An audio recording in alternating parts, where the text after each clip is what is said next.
இன்றைக்கு கலைஞர் அவர்கள் நம்மை விட்டு பிரிந்து 8வது ஆண்டு.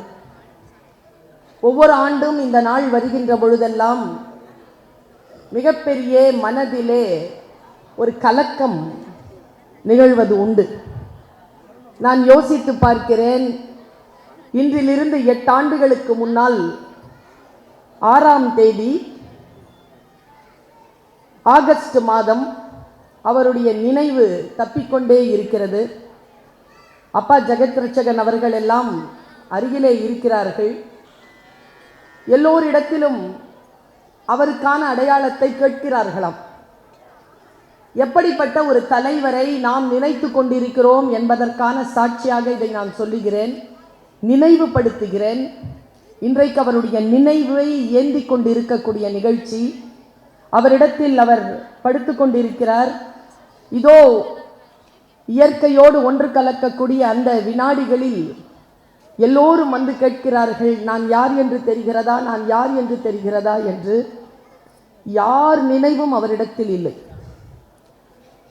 மனைவி வந்து கேட்கிறார், மகன் வந்து கேட்கிறார், மருமகள்கள் நிற்கிறார்கள், பேரன் பெயர்த்திகள் நிற்கிறார்கள், மகள்கள் நிற்கிறார்கள். எல்லோரும் வந்து நிற்கின்ற பொழுதும், தொண்டர்கள் வந்து நிற்கின்ற பொழுதும், இவர்களெல்லாம் யார் என்று தெரிகிறதா, யார் என்று தெரிகிறதா என்று கேட்கின்ற பொழுதெல்லாம் அவர் அமைதியாக இருந்து மருத்துவர் கேட்டாராம், சரி யாரைத்தான் நினைவில் இருக்கிறது, அவர்களையாவது பெயர் சொல்லுங்கள் என்னுடன். அந்த தொண்டை குழியிலிருந்து ஏறி இறங்கி அந்த உயிர்காற்றின் கடைசி வினாடியில் அவர் உச்சரித்த பெயர் அண்ணா என்பது. அண்ணாவை கடைசி வினாடி வரைக்கும் நினைத்து கொண்டிருந்த ஒரு தலைவர்.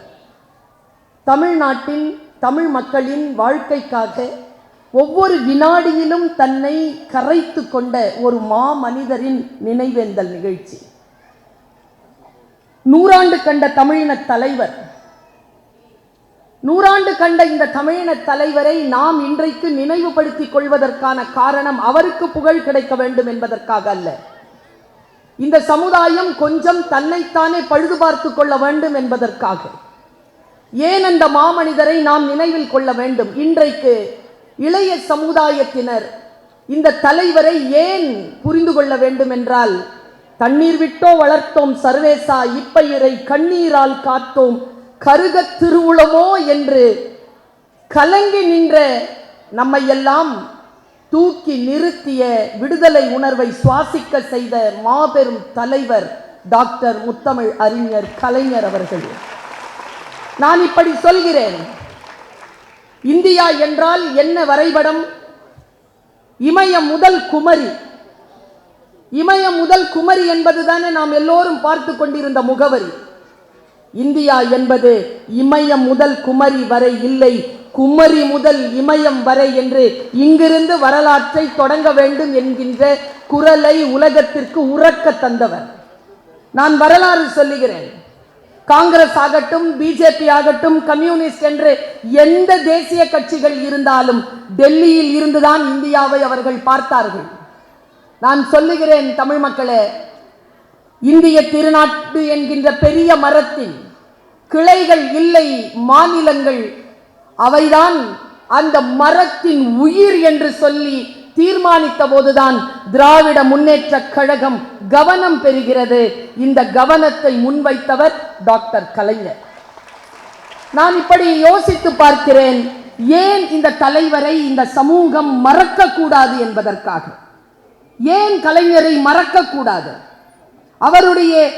அவர் இந்த இயற்கையோடு ஒன்று கலந்த இந்த நாளில் மட்டுமல்ல, எந்த நாளிலும் அவர் நினைவு கூறத்தக்க வகையில் நமக்கு அவர் விட்டு சென்றது என்ன? நான் இப்படி யோசித்து பார்க்கிறேன். எனக்கு எங்க கலைஞரை ரொம்ப பிடிக்கும்னா, அந்த நுவான்சஸ் என்று சொல்வார்கள், ரொம்ப நுட்பமான விஷயம். நாங்கள் ஒரு 10 நிமிஷத்துக்கு மேல பேச மாட்டோம். இது நினைவேந்தல் நிகழ்ச்சி. பேசக்கூடிய பேச்சாளர்களினுடைய சொற்களை சபை கவனித்துக் கொள்ள வேண்டும் என்பதற்காக சொல்கிறேன். நுவான்சஸ் என்கின்ற ஒரு சொல்லை சொல்வார்கள் ஆங்கிலத்தில். பாரிக்கி என்று உருதுவிலே அதை சொல்வார்கள். மிக நுட்பமான சில விஷயங்களை தமிழ் மக்களுக்காக யோசித்ததனால் தான் இமயம் முதல் குமரி இல்லை, குமரியிலிருந்துதான் இமயம் பார்க்கப்பட வேண்டும் என்கின்ற அந்த தலையெழுத்தை எழுதிய மாண்பு அவருக்கு வாய்த்தது. அது என்ன ஒரு மாண்பு? ஜனவரி மாதம் 1ஆம் தேதி 2000 வருஷத்துல மிகப்பெரிய அளவில் பிரம்மாண்டமாக குமரி எல்லையிலே திருவள்ளுவர் சிலையை நிறுத்துகிறார். நான் இப்படி சொல்றேன், ஒரே நாளில் வந்த சிலை அல்ல அது. அதற்கான வரலாறு என்ன தெரியுமா? இப்பொழுது கூட நாம் ஒரு ஆண்டிற்கு முன்னால் 25வது ஆண்டு விழாவை கொண்டாடினோம். அவ்வளவு சாதாரணமாக அது நம்மை வந்து சேரவில்லை. எப்பொழுது அந்த விதை விழுந்தது தெரியுமா? 1989. நம்முடைய முத்தமிழறிஞர் 3வது முறையாக முதலமைச்சராகிறார். ஒரு நாள் அவர் அழைத்து, ராஜமாணிக்கம் என்கின்ற அவருடைய செயலரை அழைத்து அவர் சொன்னார், நீங்க சிற்பி கணபதி ஸ்தபதியை தொடர்பு கொள்ளுங்கன்னார். சிற்பி கணபதி வரார். அவர் கிட்ட அந்நாளைய முதலமைச்சரும் எந்நாளும் தமிழின தலைவருமாக இருக்கக்கூடிய முத்தமிழறிஞர் உதிர்த்த வார்த்தைகளை சொல்லுகிறேன், நீங்கள் மனதிலே ஏந்தி செல்லுங்கள். அவர் சொன்னார், ஸ்தபதியாரே, கன்னியாகுமரி கடல்ல வள்ளுவருக்கு ஒரு சிலை வைக்கணும். நாடு இங்க முடியுதுங்கிறாங்கல்ல, இல்ல தமிழ்நாட்டிலிருந்து தான் இந்தியா தொடங்குது அப்படிங்கிறத சொல்ற மாதிரி அமையணும். இப்படி சொல்லி ஒரு விஷயத்தை நிறுத்துகிறார். நான் சொல்லுகிறேன், அவருடைய அரசியல் என்பது என்ன தெரியுமா? நாம் நினைக்கக்கூடிய அளவில் சாதாரணமான அரசியல் இல்லை. கலைஞர் விளையாடிய அரசியல் அவருடைய ஆட்சி காலத்தில் மட்டுமல்ல, அவர் ஆட்சியில் இல்லாத பொழுதும் அவர் தமிழக மக்களுக்காக அரசியலை செய்து கொண்டே இருந்தார். தேவகவுடா ஐயா அவர்களிடத்தில், மேனாள் பிரதம மந்திரி தேவகவுடா ஐயா அவர்களிடத்தில் கேட்கப்பட்ட கேள்விக்கு ஐயா மாண்புமிகு தேவகவுடா அவர்கள் சொன்ன பதிலை நான் சொல்லுகிறேன். கலைஞர் அவர்களை பற்றி சொல்லுங்கள் என்றவுடன் அவர் சொன்னார், அவர்தான் ஆரம்ப காலத்தில் இருந்தே நான் மரியாதை கொண்ட மாமனிதர், மிகவும் ஆழமான அரசியல் ஞானம் கொண்டவர். நான் இன்னைக்கு சொல்றேன், யார் வேண்டுமானாலும் அதிகாரத்தில் வரலாம். ஏனென்றால் இது அப்படிப்பட்ட வாய்ப்பை தருகின்ற மக்கள் சக்தி நிறைந்திருக்கக்கூடிய பெரும் நாடு. ஆனால் ஞான அரசியல் கொண்டவர்கள் தான், அரசியல் ஞானம் கொண்டவர்கள் தான் மக்களுக்கு நன்மை பயக்க முடியும் என்பதற்கான வரலாறை எழுதிவிட்டு போனவர் முத்தமிழறிஞர் கலைஞர் அவர்கள். என்னை போன்றோர் இங்கே நின்று பேசுகிறோம் என்றால், நாங்கள் படித்த பட்டங்கள், நாங்கள் பெற்ற பதவிகள் எல்லாம் அவர்கள் அரசிலே இருந்த காரணத்திற்காக போட்ட திட்டங்களின் வழியாக கிடைத்த காரணத்தினால் சுயமரியாதையோடு நாங்கள் எல்லோரும் இங்கு நின்று பேசிக்கொண்டிருக்கிறோம் என்பதனை மறந்துவிடலாகாது என்பதற்காக சொல்லுகிறேன். அவர் சொன்னார், மிகவும் ஆழமான அரசியல் ஞானம் உடையவர். தெற்கில் உட்கார்ந்து கொண்டு, இது ரொம்ப முக்கியமான ஒரு ஸ்டேட்மெண்ட், தேவகவுடா ஐயா அவர்கள் கொடுத்த மிக முக்கியமான ஸ்டேட்மெண்ட். தெற்கில் உட்கார்ந்து கொண்டு குறைந்தது 1/4 நூற்றாண்டிற்கு மேலான வடக்கின் போக்கை தீர்மானித்தவர். வடக்கின் போக்கை தீர்மானித்தவர்.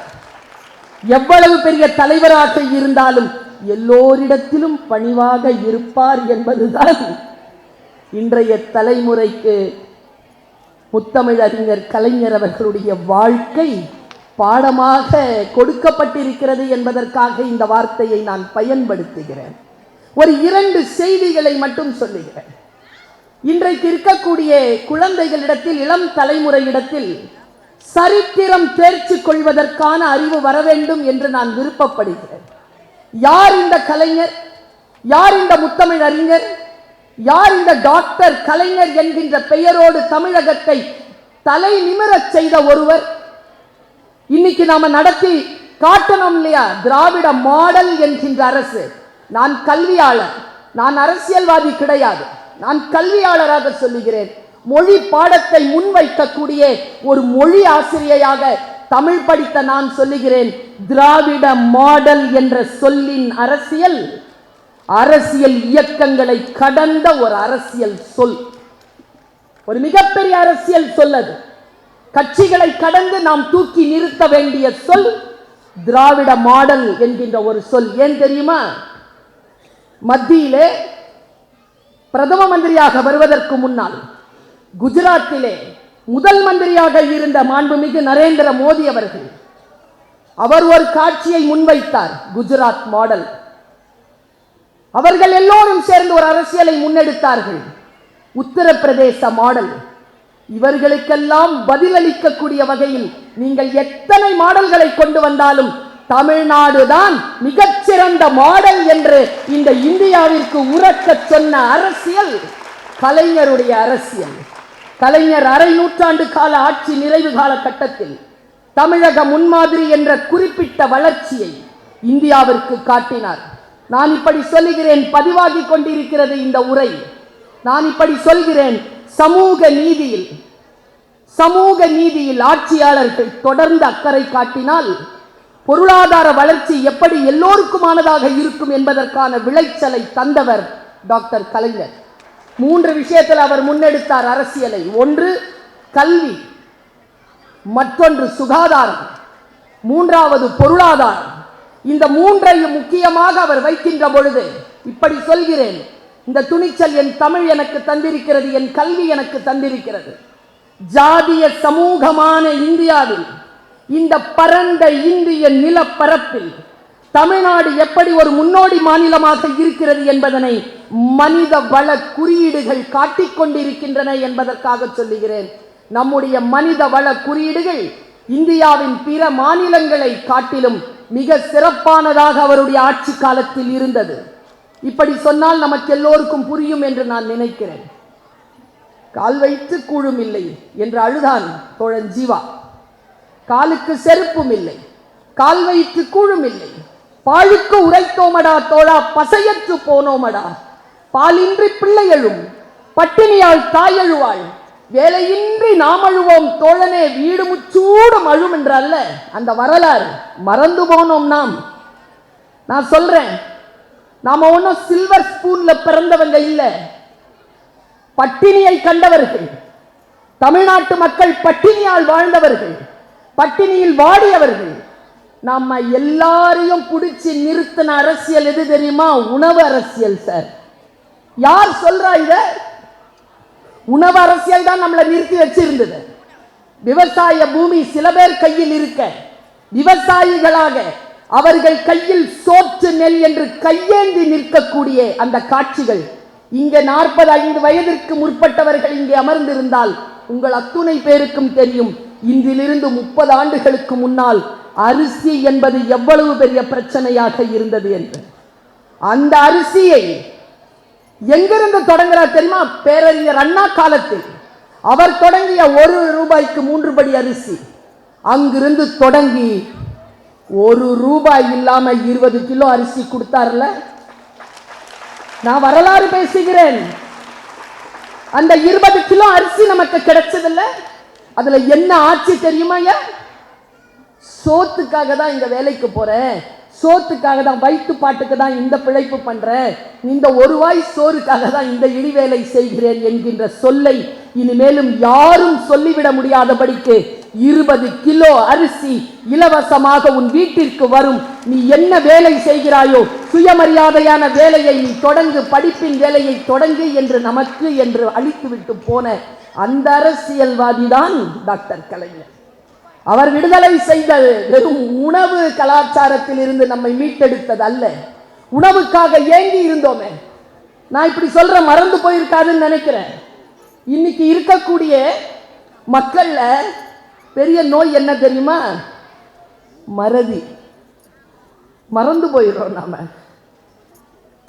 நெல்லா அறுத்து கொடுத்தா சோறாக்க நேரமாகும்னு சோறா வடிச்சு கொடுத்த நாடு சோழ நாடு. சரியா? அங்க கஞ்சி தொட்டி வச்சோமா இல்லையா? அங்க கஞ்சி தொட்டி வச்சோமா இல்லையா?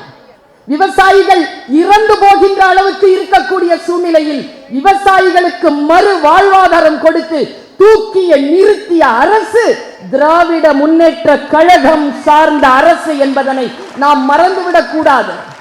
இன்றைக்கும் அந்த மக்கள் மறுபடியும் பின்னோக்கி சென்று கொண்டிருக்கிறார்கள். மறுபடியும் அவர்களுக்கான வாழ்வாதாரம் மறுக்கப்பட்டு கொண்டிருக்கிறது என்றால் நாம் டாக்டர் கலைஞர் அவர்களுடைய இந்த அரசியலை பேசியாக வேண்டும்.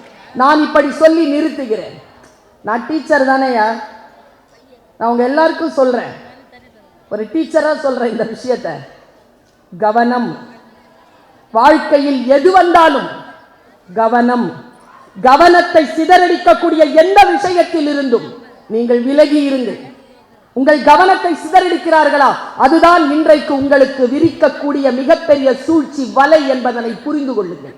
கவனத்தோடு நீங்கள் இருப்பதற்காக நான் ஒரு வார்த்தை சொல்றேன்.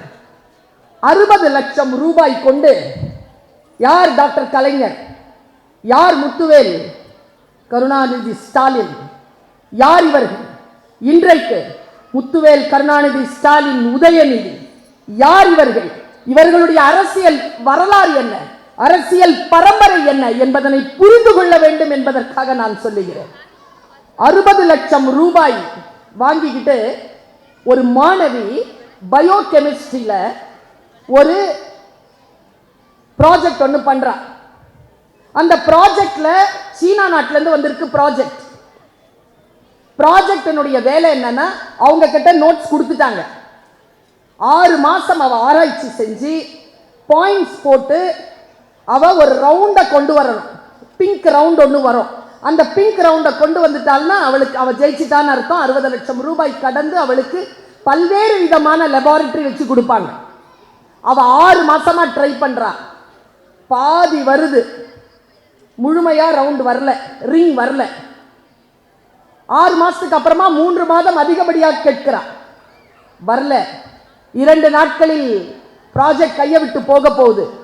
அந்த பொண்ணினுடைய அக்கா, கவனமா கேளுங்க, அந்த பொண்ணினுடைய அக்கா வீட்டுக்கு வரா.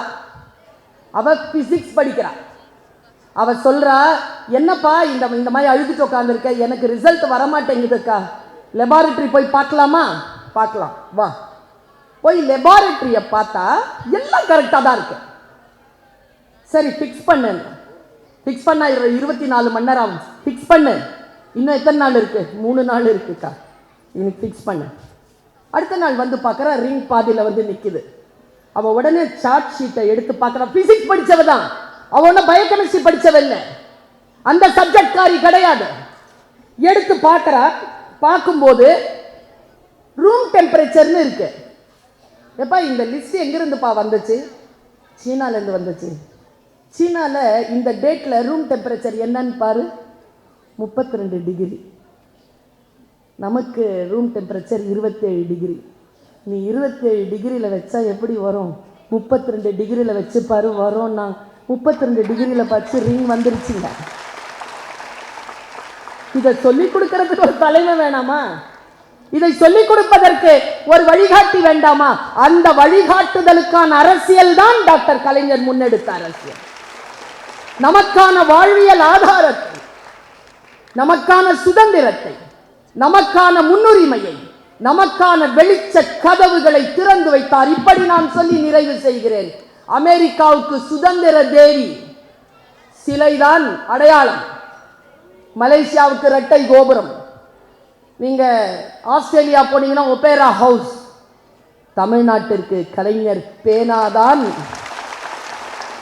அதுதான் அடையாளம். இனி வரும் காலத்திலும் அதுதான் அடையாளமாக உயர்ந்து நிற்கும் என்பதுதான் அவருக்கான அஞ்சலியாக வைத்து வாய்ப்பளித்தமைக்கு நன்றி பாராட்டி விடைபெறுகிறேன். நன்றி, வணக்கம்.